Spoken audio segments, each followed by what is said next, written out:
যে কোনো রিয়াকশান মানেই হলো ডিস্ট্রিবিউশন অফ ইলেকট্রন, এবং প্রত্যেকটা রিয়াকশানকে আমরা কতগুলি অর্ধ বিক্রিয়া বা হাফ রিয়াকশানে লিখতে পারি। যেমন যদি সোডিয়াম ক্লোরাইড তৈরি হয়, তাহলে এই বিক্রিয়াটিকে লেখা যায় সোডিয়াম কিছু ইলেকট্রন ত্যাগ করে সোডিয়াম প্লাস আয়নে পরিণত হয়েছে, আবার ক্লোরিন ইলেকট্রন গ্রহণ করে Cl মাইনাসে পরিণত হয়েছে, এবং এই দুটি বিক্রিয়া হলো আগের বিক্রিয়ার একটা অর্ধ বিক্রিয়া। এই বিক্রিয়াতে ইলেকট্রনের ট্রান্সফার হয়েছে, কেউ ইলেকট্রন গ্রহণ করেছে, আবার কেউ ইলেকট্রন বর্জন করেছে। এই ইলেকট্রন গ্রহণ এবং ইলেকট্রন বর্জন যেখানে হাফ রিয়াকশানের ক্ষেত্রে হয়, তাদের উপর ভিত্তি করে আমরা ইলেকট্রনীয় কনসেপ্ট অনুযায়ী এই প্রসেসগুলোকে একটা আলাদা ক্লাসিফিকেশন করতে পারি। সেই ক্লাসিফিকেশনকে বলা হয় অক্সিডেশন এবং রিডাকশন। যদি হাফ রিয়াকশানের ক্ষেত্রে কেউ ইলেকট্রন বর্জন করে, তাহলে সেটা হলো অক্সিডেশন, কেউ ইলেকট্রন গ্রহণ করলে সেটা হলো রিডাকশন। এবং এই অক্সিডেশন এবং রিডাকশনের ক্ষেত্রে যে ধারণা আমরা পেলাম, সেখান থেকে আগের যে বিক্রিয়া, সেই বিক্রিয়াতে দেখা যাচ্ছে যে সোডিয়াম থেকে NaCl এ সোডিয়াম, এটা হলো একটা অক্সিডেশন প্রসেস, কারণ ওখানে ইলেকট্রন বর্ধিত হয়েছে, ক্যাটায়ন পরিণত হয়েছে। Cl2 থেকে NaCl এর Cl হলো একটা রিডাকশন প্রসেস, কারণ ওখানে ইলেকট্রন গৃহীত হয়েছে। সুতরাং অক্সিডেশন এবং রিডাকশন এটা কিন্তু একটা সাইমেন্টেনিয়াস প্রসেস, যেটা একসাথেই সবসময় ঘটে। এবার নর্মালি আমরা অক্সিডেশন থেকে অক্স এবং রিডাকশন থেকে যদি আমরা রেড নিই, জিনিসটাকে আমরা বলতে পারি রেডক্স। সুতরাং আজকে আমরা যে বিষয়টা আলোচনা করতে চলেছি, সেটা হলো অক্সিডেশন রিডাকশন চ্যাপ্টারের উপরে কিছু আলোচনা। এবার এই অক্সিডেশন রিডাকশন একটা রিয়াকশানের ক্ষেত্রে আমরা বুঝব কী করে? সবসময় কোনো রিয়াকশানের মধ্যে ইলেকট্রন গ্রহণ এবং ইলেকট্রন বর্জন আমরা কিন্তু চোখে দেখে চট করে ধরতে পারি না। সেটা বোঝার জন্য আমাদের ক্ষেত্রে একটা ইম্পর্ট্যান্ট টুল হলো অক্সিডেশন নাম্বার। অক্সিডেশন নাম্বার কোনো মৌলের এমন একটা নাম্বার যেটা ওই মৌলটা ওই যৌগের মধ্যে কোন অক্সিডেশন অবস্থায় রয়েছে সেটা আমাদেরকে বলে দেয়। যদি অক্সিডেশন নাম্বার বেড়ে যায়, তাহলে সেই প্রসেসটা হলো অক্সিডেশন। যদি অক্সিডেশন নাম্বার কমে যায়, তাহলে সেই প্রসেসটা হলো রিডাকশন। আজকে আমরা অক্সিডেশন এবং রিডাকশন চ্যাপ্টারের মধ্যে কিভাবে অক্সিডেশন নাম্বার ক্যালকুলেশন করতে হয়, ডিটারমিনেশন করতে হয়, সেই প্রসেসটা আমরা শিখব, এবং শেষে কতগুলো এক্সাম্পলের মাধ্যমে আমরা এই অক্সিডেশন নাম্বার ক্যালকুলেশনটা আরও ভালোভাবে বুঝে নেব। প্রথমে আমরা কিছু গাইডলাইন নেব, তারপর আমরা এক্সাম্পল নেব। যদি কোনো মৌল ফ্রি অবস্থায় থাকে, অর্থাৎ কোনো যৌগ তৈরি না করা অবস্থায় থাকে, তাহলে তার অক্সিডেশন নাম্বার 0। যেমন সোডিয়ামের ক্ষেত্রে ফ্রি অবস্থায় তার অক্সিডেশন নাম্বার 0, কিন্তু যখনই সেই সোডিয়ামটি NaCl যৌগ তৈরি করলো, তখন তার অক্সিডেশন নাম্বার কিন্তু 0 নয়।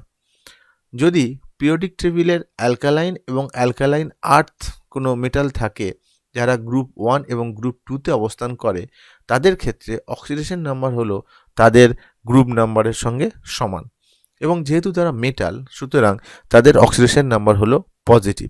যেমন NaCl যৌগের মধ্যে সোডিয়ামের অক্সিডেশন স্টেট হলো +1, ক্যালসিয়ামের হলো +2। হ্যালোজেন অর্থাৎ ফ্লোরিন, ক্লোরিন, ব্রোমিন, এদের নর্মাল অক্সিডেশন স্টেট হচ্ছে -1। যদি কোনো নিউট্রাল কম্পাউন্ড থাকে, তাহলে তার মধ্যে যে মৌলগুলো থাকবে তাদের অক্সিডেশন নাম্বারের যোগফল হবে 0, কিন্তু নিউট্রালের জায়গায় যদি ক্যাটায়ন বা অ্যানায়ন থাকে, তাহলে সেখানে উপস্থিত যে মৌলগুলো তাদের অক্সিডেশন নাম্বারের যোগফল হবে ওই ক্যাটায়ন এবং অ্যানায়নের চার্জের সঙ্গে সমান।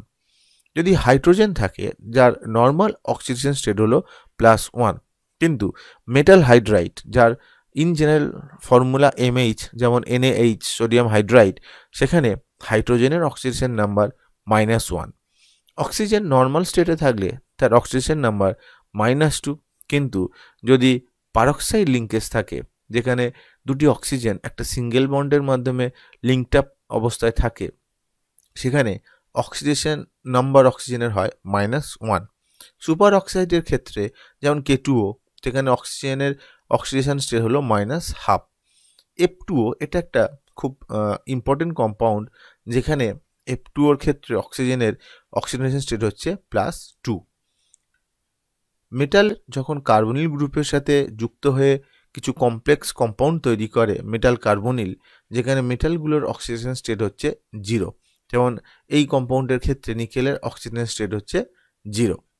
কিছু কিছু র্যাডিক্যাল আছে যেই র্যাডিক্যালগুলোর অক্সিডেশন নাম্বার তার ভ্যালেন্সির সঙ্গে সমান। SO4 অক্সিডেশন নাম্বার আর ভ্যালেন্সি একই, কিন্তু অক্সিডেশন নাম্বার যখন আমরা ব্যবহার করব সেখানে আইদার পজিটিভ অর নেগেটিভ কিন্তু থাকবে, এবং এই র্যাডিক্যালগুলোর ক্ষেত্রে অক্সিডেশন নাম্বার সবগুলোই কিন্তু নেগেটিভ হয়। এই যে র্যাডিক্যালগুলো এখানে লিস্টেড হয়ে আছে তাদের ক্ষেত্রে negative.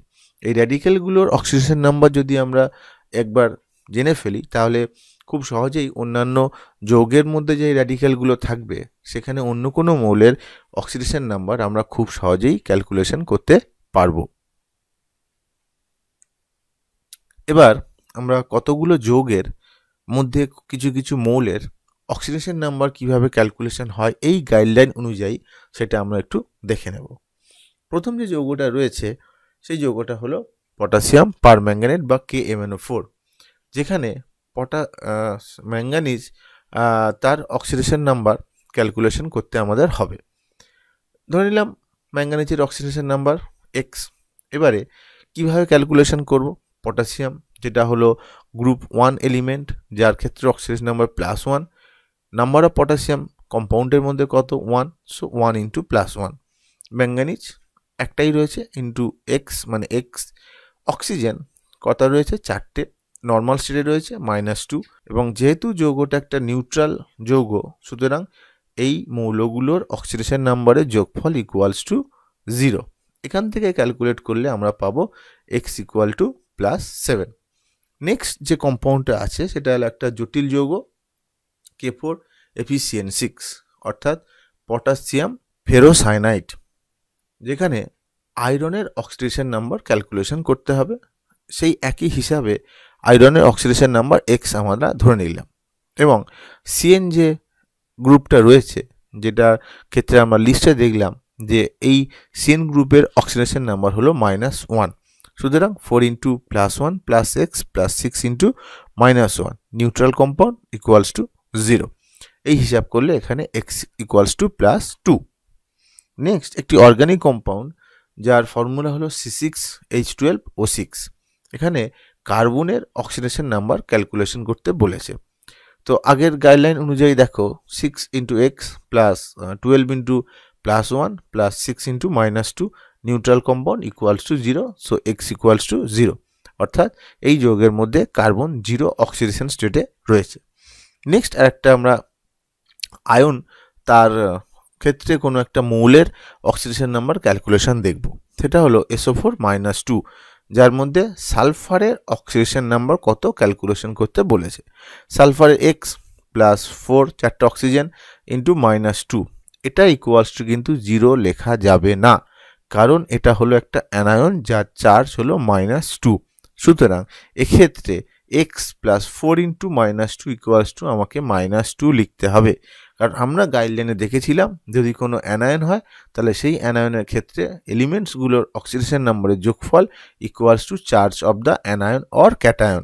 In this case this is the anion, so it will be -2, and after the calculation we get the value is X = +6। so এই যে অ্যানায়ন তার ক্ষেত্রে সালফার +6 অক্সিডেশন স্টেটে রয়েছে। এরপরে যে যৌগটা রয়েছে সেটা হলো CrO5। এই CrO5 এর মধ্যে ক্রোমিয়ামের অক্সিডেশন স্টেট আমরা ক্যালকুলেশন করতে চাই। আমাদের গাইডলাইন অনুযায়ী যদি আমরা ক্যালকুলেশন করি তাহলে এখানে ক্রোমিয়ামের অক্সিডেশন স্টেট বেরোবে +10, কিন্তু এইখানে একটা গন্ডগোল হয়ে গেল। সেটা হলো কীরকম না, এখানে দেখো অক্সিজেনের সংখ্যাটা কিন্তু নর্মালি আমরা যেরকম অক্সিজেন দেখি তার থেকে একটু বেশি। এই ধরনের যৌগগুলোর ক্ষেত্রে যদি আমরা স্ট্রাকচার ড্র করতে না পারি বা স্ট্রাকচার সম্পর্কে যদি আমাদের একটা ধারণা না থাকে তাহলে এই যৌগগুলোর মধ্যস্থ মৌলের অক্সিডেশন নাম্বার ক্যালকুলেশন একটু গন্ডগোল হয়ে যাবে, কারণ এখানে সবগুলো অক্সিজেন নর্মাল অক্সিজেন হিসাবে নেই। তো দেখে নিই এর স্ট্রাকচারটা কীরকম। এর স্ট্রাকচারটা দেখতে এরকম, যেখানে 4টে অক্সিজেন, দেখো এখানে 4টে অক্সিজেন, এই দুটো অক্সিজেন এবং এই দুটো অক্সিজেন কিন্তু পারক্সাইড লিঙ্কেজে রয়েছে। সুতরাং সবগুলো অক্সিজেনকে নর্মাল অক্সিজেন হিসাবে ট্রিট করা কিন্তু কখনোই ঠিক হবে না। সুতরাং এই CrO5 যৌগের মধ্যে ক্রোমিয়ামের অক্সিডেশন স্টেট যদি ক্যালকুলেশন করি তাহলে সেটা দাঁড়াবে X প্লাস তার সঙ্গে 4টে পারক্সাইড অক্সিজেনের জন্য -1 এবং একটা নর্মাল অক্সিজেনের জন্য -2, সো X = +6। আর একটা যৌগ K2S2O8 যেখানে সালফারের অক্সিডেশন নাম্বার কত ক্যালকুলেশন করতে হবে। তো এর ক্ষেত্রে যদি আমরা স্ট্রাকচারটা দেখি, যেখানে দেখতে পাচ্ছি যে 4টে অক্সিজেন রয়েছে পারক্সাইড লিঙ্কেজে এবং 4টে অক্সিজেন রয়েছে নর্মাল অক্সিজেন হিসাবে। তাহলে এই হিসাবে পটাশিয়ামে +1, পারক্সাইড অক্সিজেনের জন্য -1, নর্মাল অক্সিজেনের জন্য -2। তো এখানে যদি আমরা হিসাব করি এইগুলোকে যোগ করলে আমরা দেখব যে এটা সঙ্গে =0, কারণ এটা একটা নিউট্রাল কম্পাউন্ড, সো X = +5। তার মানে এই যৌগের মধ্যে সালফার +5 অক্সিজেন স্টেটে রয়েছে। সুতরাং তোমরা বুঝতেই পারলে যে এই গাইডলাইন ধরে যদি আমরা যৌগগুলোর অক্সিজেন নাম্বার বার করি আমাদের কোনো সমস্যা হবে না, এবং যদি নাম্বার অফ অক্সিজেন অনেক বেশি হয় তাদের ক্ষেত্রে তাদের স্ট্রাকচারটাকে ড্র করে তাদের কোন অক্সিজেন পারক্সাইড লিঙ্কেজে আছে, কোন অক্সিজেন নর্মাল অবস্থায় আছে সেটাকে আমরা হিসাব করে নিয়ে তাহলে সেই যৌগের মধ্যস্থ মৌলের অক্সিজেন নাম্বার খুব সহজেই আমরা ক্যালকুলেশন করতে পারবো।